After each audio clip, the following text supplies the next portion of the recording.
Well, the massacre in Parkland, Florida last week has not surprisingly sparked a renewed push on the left to take guns away from American citizens. The new call is for a ban on so-called assault rifles. That's an intentionally imprecise term that includes AR-15s and a lot of other sporting rifles. Bans of any kind tend not to be popular, but Americans are so upset, many of them, by the school shootings, and rightly so, that they might be open to a ban if it promised to save lives.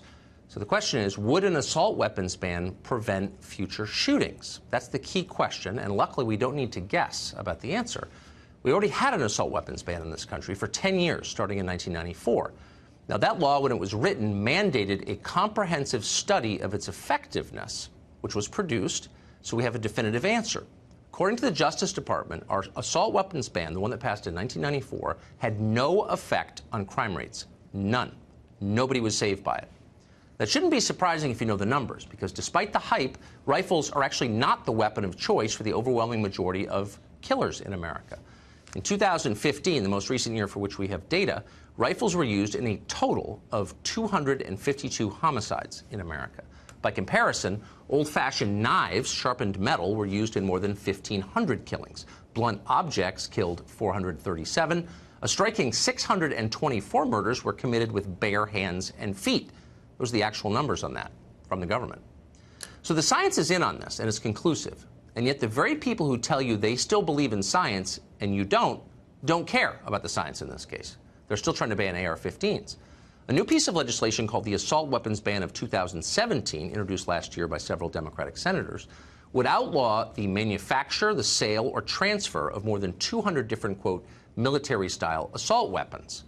What's a military-style assault weapon? Well, according to the law, it's any weapon that has features like a detachable magazine, a pistol grip, a forward grip, a folding stock, or the infamous barrel shroud, presumably named because its purpose is shrouded in mystery for the people who propose banning it. They have no idea what it is.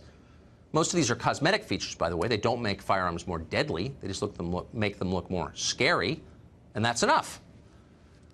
Let's stop pretending. None of this nonsense would reduce mass killings, no matter what they're telling you. The people pushing it don't even believe it would have that effect. And they'll admit that if you ask them, because it's impossible to deny it. Again, the numbers are in.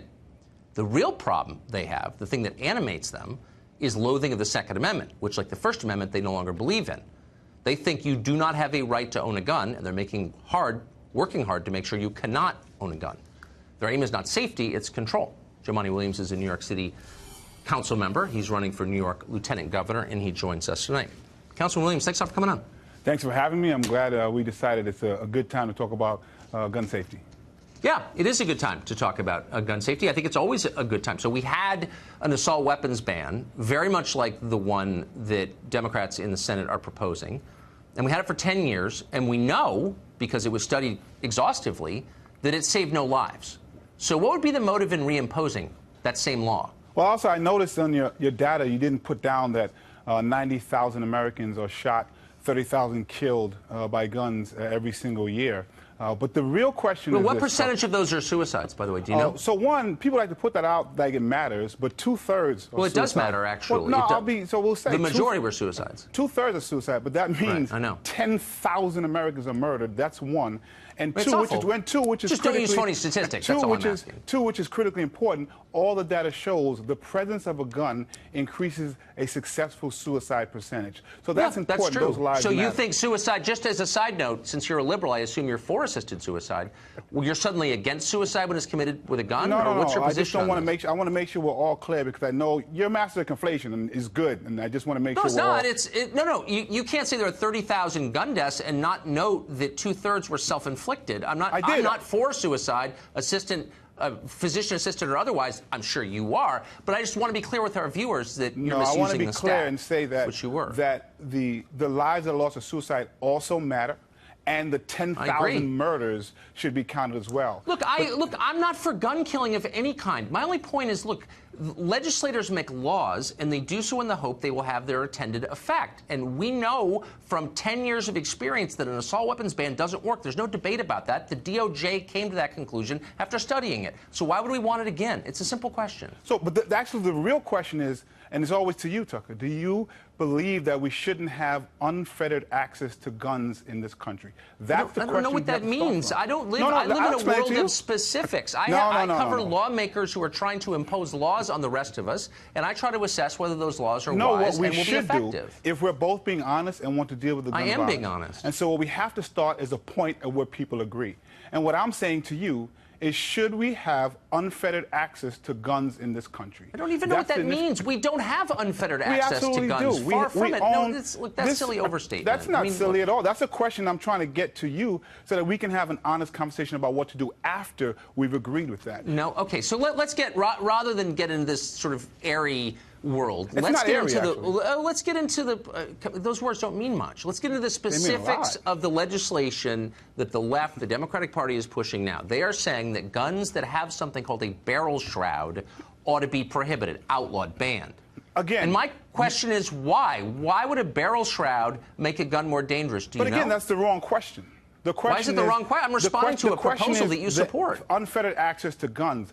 That is what the question is. And what you do successfully, and it works, because you give people red meat, and the fans like it. I'm responding. It's not about the fans or red meat. I'm responding to an actual piece of proposed legislation in the U.S. Congress proposed by your allies in the Democratic Party, and I'm asking you about the details of that legislation. It would propose banning guns that have pistol grips and barrel shrouds and bayonet lugs. Have there been a lot of mass killings with bayonets? What is this? What you do well is focus on something, and I'll tell you something focus else. on facts, right. Yeah, but I want to focus on the real question, and you refuse to answer it, is whether or not this country should have unfettered access to guns. And well, but the answer, needless to say, is no. We don't allow 9-year-olds to have guns. Thank you very much for that answer. They're not currently allowed to have guns, That's nor have they ever been allowed. That's a critically important answer. Well, but it's not because there's no disagreement. No, it is. It's a straw man. It's a then the dumb question is, what should we do? Because when you look at something like a car that was made just to transport people and accidentally kills people, we have tremendous amount of regulations. You need insurance. You have to have training. Our guns are tremendously regulated. I actually know quite a bit about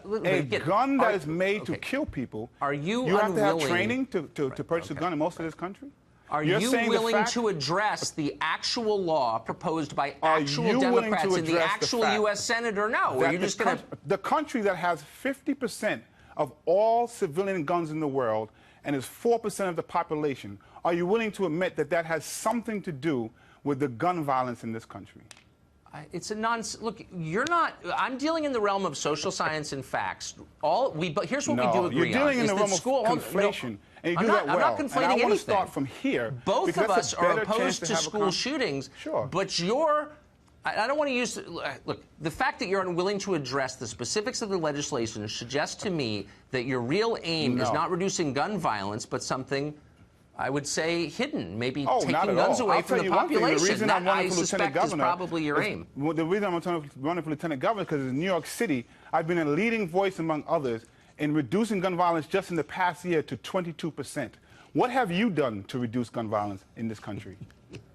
I don't know. Exactly my point. Look, I and don't you have think a you perch. can quite take you credit should be for responsible. That, Councilman. No, you need to be responsible with the perch I am responsible because I deal in facts and you deal in mindless generalizations that do nothing except get you votes. The unfettered access to guns in this country. It's a totally... I don't know who gave you that talking point, but you ought to fire him because it's beneath you. It's an important talking point, and I'll look forward to your Twitter fans in just a few minutes. But there'll be a few people that always respond to me, and I'm happy because I came on the show, and I'm looking forward to working with them. You want to get off Twitter and start doing something for the state of New York. Are you really hanging around on Twitter? You've got too much free time, man. Get off Twitter. What have you done my kids that I'll tell you that gun violence? I told you what I did, and I'm very proud of it. I can tell you are. Thank you, Congressman. Thank you. Councilman, rather. Ooh, I just gave him a job boost.